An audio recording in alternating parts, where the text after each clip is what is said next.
आंखों में चमकीले सपने और दर्शन की अभिलाषा, हर दिन एक नई यात्रा, हर दिन पूरे होते अरमा।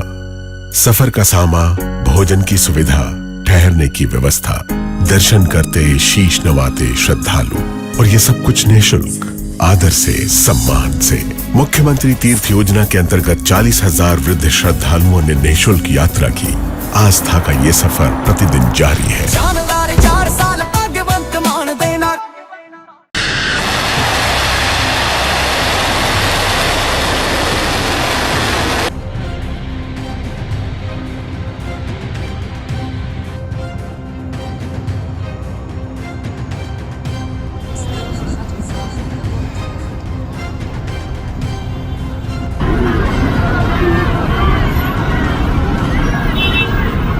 ईरान ने इजराइल में घुसकर अपना बदला पूरा कर लिया।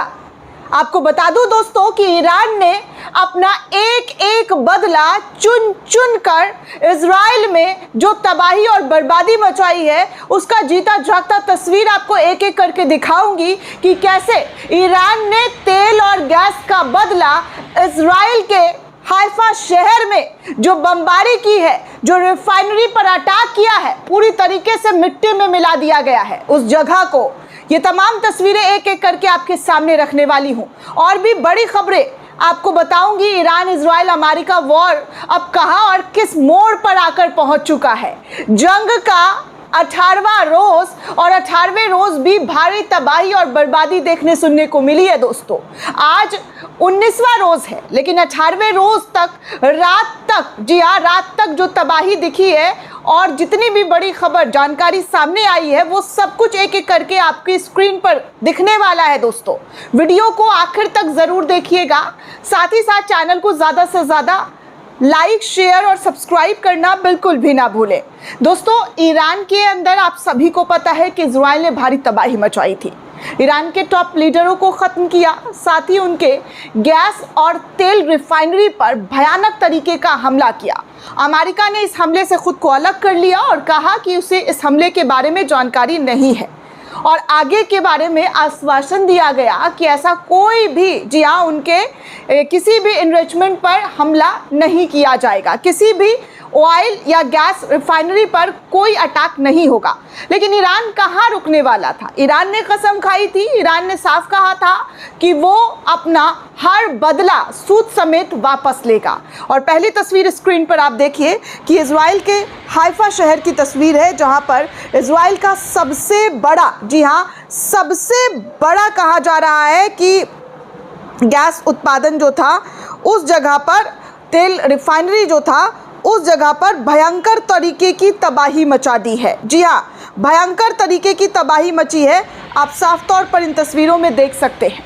करंट रिपोर्ट के हवाले से इस तस्वीर को साझा किया गया और बताया जा रहा है कि ईरान की बैलिस्टिक मिसाइल ने हाइफा के ऑयल रिफाइनरी पर, जी हाँ, हाइफा के ऑयल रिफाइनरी पर पूरी तरीके से मिसाइल गिरा और आग, धुआं और सिर्फ मलबा यहाँ पर देखने को मिला है। सोचिए किस तरीके से ईरान ने इजराइल में घुसकर अपना बदला पूरा किया और साथ में उनके ऑयल रिफाइनरी को पूरी तरीके से नष्ट कर दिया, तबाह कर दिया है। तस्वीरें स्क्रीन पर आप देख सकते हैं। करंट रिपोर्ट के हवाले से जानकारी दी गई है। बाकी आपको और भी तस्वीरें, विजुअल्स दिखाऊंगी जहां पर हाइफा शहर में जो तबाही और बर्बादी ईरानी मिसाइल के जरिए बरपाया गया है उसकी दूसरी तस्वीर आपके सामने है। रशिया न्यूज़ के हवाले से बताया जा रहा है कि इजराइल का जो एनर्जी वाइन जो था उसको आग के हवाले ईरान ने कर दिया है। ईरान के स्ट्राइक से हाइफा का जो सबसे बड़ा रिफाइनरी, इजराइल में अगर सबसे बड़ा रिफाइनरी कहीं था तो वो इसी शहर में था, हाइफा के अंदर, उस रिफाइनरी को पूरी तरीके से ख़त्म कर दिया है। कहा जा रहा है कि ईरान के मिसाइल जो है पूरी तरीके से, जी हाँ, इस रिफाइनरी को ख़त्म करते हुए नज़र आ रही है और ये 60% तेल जो है इजराइल का यहाँ से जाता था और अब, जी हाँ, अब ईरान ने इस पर कब्ज़ा करते हुए ईरानी मिसाइल दागी और पूरी बर्बादी यहाँ पर दिख रही है। दोस्तों आपको बता दूं कि ईरान मिसाइल ने मुख्य बिजली स्टेशन और पेट्रोकेमिकल कॉम्प्लेक्स को निष्क्रिय जो है वो कर दिया है। ईरान के जिन जिन जगहों को टारगेट किया गया था वो अब इजराइल की जगहों पर ईरान के जरिए टारगेट किया जा रहा है और कहा जा रहा है कि ईरान की मिसाइलों ने मुख्य बिजली स्टेशन को पहले ख़त्म किया, उसके बाद पेट्रोकेमिकल कॉम्प्लेक्स को ख़त्म किया जो 60% ईंधन आपूर्ति इजराइल के लिए और दुनिया वालों के लिए किया करता था। शहर में बड़े पैमाने पर बिजली कटौती जो है पूरी तरीके से इजराइल में देखने को मिल रही है। इजराइल पूरी ब्लैकआउट हो गया है। ईरान के साथ भी वही किया गया था दोस्तों कि ईरान के बिजली घर को नष्ट किया था। अब ईरान ने इजराइल के बिजली को ख़त्म कर दिया है और इजराइल इस वक्त ब्लैकआउट, जी हाँ ब्लैकआउट हो गया है। कहा जा रहा है कि हाइफा शहर में अब बिजली नहीं है, अंधेरा 80% जगहों पर अंधेरा ही अंधेरा है। वहीं दोस्तों तेहरान टाइम्स के हवाले से खबर आ रही है कि मिनिस्ट्री ऑफ इंटेलिजेंस का दावा है कि 97 इजरायली सोल्जर्स को ईरान के ज़रिए अरेस्ट कर लिया गया है। जी हाँ, 97 जो इजरायली सोल्जर्स थे, जो इजराइल के जो सैनिक थे, उसको ईरान के ज़रिए अरेस्ट किया गया है। ये तेहरान टाइम्स के हवाले से खबर सामने आई है जहां पर उनके सैनिकों को ईरान ने पकड़ लिया है, गिरफ्तार कर लिया है। आगे दोस्तों और भी जानकारी सामने आ रही है, वो आपके स्क्रीन पर आप देख सकते हैं। क्लाश रिपोर्ट के हवाले से हाइफा शहर की एक और विजुअल्स, एक और तस्वीर जो रिफाइनरी पर अटैक किया गया है उसका आप धुआं उठता हुआ जलता हुआ जो तस्वीर है स्क्रीन पर देखिए कि किस तरीके से धुआं और बर्बादी जो है यहाँ पर दिखाई दी जा रही है।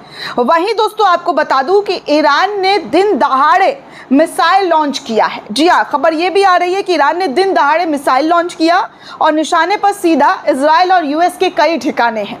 जी हाँ, नए हमले में नई तकनीकी और सीधा हमला दिन दहाड़े किया गया। टारगेट क्या क्या था वो भी आपको बता दूं तो ईरान के जरिए सबसे पहला टारगेट था इजराइल का बेन गुरियन एयरबेस, उसके बाद हाइफा का रिफाइनरी, सैन्य केंद्र और रिफ्यूलिंग एयरक्राफ्ट और यूएस का 5th फ्लीट। मिडिल ईस्ट में तनाव अब खुला युद्ध बनने की तरफ बढ़ता हुआ जा रहा है क्योंकि मिडिल ईस्ट में भी ईरान के ज़रिए भयानक तरीके की तबाही ला दी गई है और कहा जा रहा है कि मिडिल ईस्ट के लोग जो है ट्रंप को फ़ोन मिला रहे हैं, ट्रंप को कह रहे हैं कि अब इस जंग को रोक दिया जाए, नहीं तो आने वाले वक्त में और भयानक बर्बादी होगी। अब आप सोच सकते हैं कि क्या और किस तरीके की जानकारी जो है बार बार निकल कर सामने आ रही है। मिडिल ईस्ट के जो शेख है, जो वहाँ के किंग हैं, वो ट्रंप को दबाव बनाना शुरू कर चुके हैं। बाकी दोस्तों आपको एक और जानकारी दे दूँ, क्लाश रिपोर्ट के हवाले से CNN की जो खबर है उसको इन्होंने शेयर किया है कि ताज़ा रिपोर्ट के मुताबिक खबर सामने आई है कि एक अमेरिका F-35 फाइटर जेट को मिशन के दौरान नुकसान हुआ और इमरजेंसी लैंडिंग जो है उनको करनी पड़ी। हालांकि अभी तक जांच में जो क्या कारण था ये पता नहीं चल पाया है, लेकिन ये बताया जा रहा है कि F-35 जो अमेरिका का सबसे सुपर डुपर शक्तिशाली फाइटर जेट है वो मध्य पूर्व में इमरजेंसी लैंडिंग करता हुआ नजर आया जब ईरान के ऊपर मिशन के दौरान उस पर कथित रूप से ईरान ने जो उसे इंटरसेप्ट किया और उसके बाद वो कहीं, जी हाँ, किसी तरीके से जो है ये इमरजेंसी लैंडिंग जो है इनको करनी पड़ी। बाकी और तस्वीर आपके सामने स्क्रीन पर देख सकते हैं कि इस वक्त इजराइल के अंदर भारी जो ट्रैफिक है वो साफ तौर पर दिख रहा है।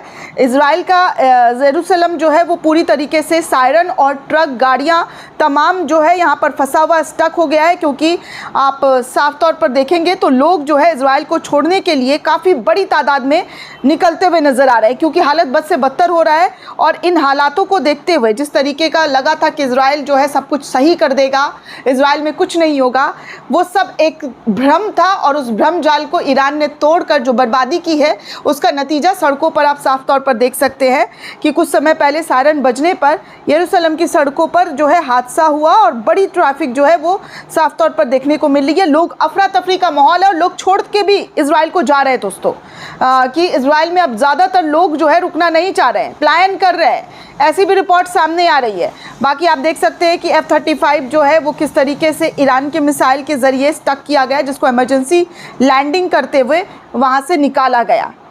आगे दोस्तों आपको एक और बड़ी जानकारी, बड़ी खबर बता दूं तो ईरान में अब रोज़ रात आप ऐसी तस्वीरें देख रहे हैं लगातार कि एक तरफ, जी हाँ, एक तरफ रुदन में धमाका हो रहा है, धमाके की गूंज ईरान के अंदर दिखाई सुनाई दे रही है, तो दूसरी तरफ आज़ादी के जो लिए लड़ाई जो है वो अपने सुप्रीम लीडर का समर्थन करते हुए ईरान के लोग सड़कों पर नजर आ रहे हैं। और तो और दोस्तों, ईरान में जो हमला हो रहा है उसके विरोध में उत्तराखंड और देहरादून के शिया समुदाय के मुसलमानों ने ईद ना मनाने का ऐलान कर दिया है। ये भी, जी हाँ, ये भी जानकारी सामने आ रही है कि उत्तराखंड और देहरादून में ईद ना मनाने के लिए शिया समुदाय जो है उन्होंने ऐलान किया है कि जिस तरीके से ईरान पर बमबारी हो रही है और ईरान में लोगों की जान गई है, स्पेशली जो खामेनी की जान गई है, उनको जो शहादत मिली है, इसकी वजह से वहाँ के जो शिया समुदाय के लोग हैं उन्होंने ईद को ना मनाने का फैसला किया है। वहीं दोस्तों कतर के, जी हाँ, कतर के जो प्राइम मिनिस्टर है उनका स्टेटमेंट सामने आ रहा है। जिस तरीके की जो घटनाएं हो रही हैं, जो अटैक्स हो रहे हैं, उसको लेकर कतर के प्रधानमंत्री ने कहा है कि ये युद्ध को तुरंत रोक देना चाहिए, ये आक्रामकता तुरंत बंद होनी चाहिए, क्योंकि हर कोई जानता है कि इस युद्ध में सबसे ज़्यादा फ़ायदा किससे हो रहा है और पूरे क्षेत्र को इस संघर्ष में घसीटा जा रहा है। इसीलिए इस युद्ध को जल्द से जल्द ख़त्म करना चाहिए। इस तरीके की बातें जो हैं कतर के प्राइम मिनिस्टर के ज़रिए ऐलान करते हुए कहा गया है। आगे दोस्तों प्रेस टीवी के हवाले से एक खबर सामने आई है, जहां पर बड़ी जानकारी साझा करते हुए प्रेस टीवी ने बताया है कि कैसे, जी हां, कैसे ईरान के पास अमेरिका और इजराइल द्वारा दागे गए 300 से अधिक बिना फटे बम जो है वो मौजूद है। जी हाँ, ईरान के पास अमेरिका और इजराइल द्वारा दागे गए 300 से अधिक बिना फटे बम मौजूद है। सैन्य विश्लेषकों के अनुसार ईरान ने अमेरिका और इजराइल द्वारा दागे गए 300 से ज़्यादा बम और मिसाइलों को बरामद किया है जो अभी फटे नहीं थे। जी हाँ, इस तरीके की भी हरकत जो है इजराइल के ज़रिए और अमेरिका के ज़रिए की जा रही है, लेकिन उन बमों को ईरान ने फटने नहीं दिया, उसे रिफ्यूज़ कर लिया और वो उनके पास मौजूद है।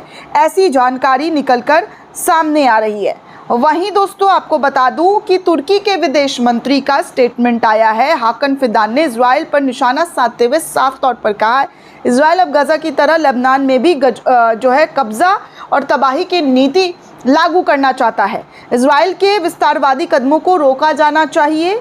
इन मौकापरस्त नीतियों के खिलाफ जिम्मेदारी जो है वो निभानी चाहिए और ऐसे लोगों को कड़ाई से बैन किया जाना चाहिए। जिस तरीके के इजराइल के ज़रिए हरकत की जा रही है उसको, जी हाँ, उसको पूरी तरीके से रोक कर इजराइल को सबक सिखाना चाहिए और पूरी दुनिया को आगे आना चाहिए कि जिस तरीके से, जी हाँ, जिस तरीके से इजराइल अपनी हरकत कर रहा है और गलत मंसूबे के साथ तमाम मुल्कों पर कब्जा करने की कोशिश मिडिल ईस्ट में कर रहा है, उसकी उन्होंने जमकर मजम्मत की है।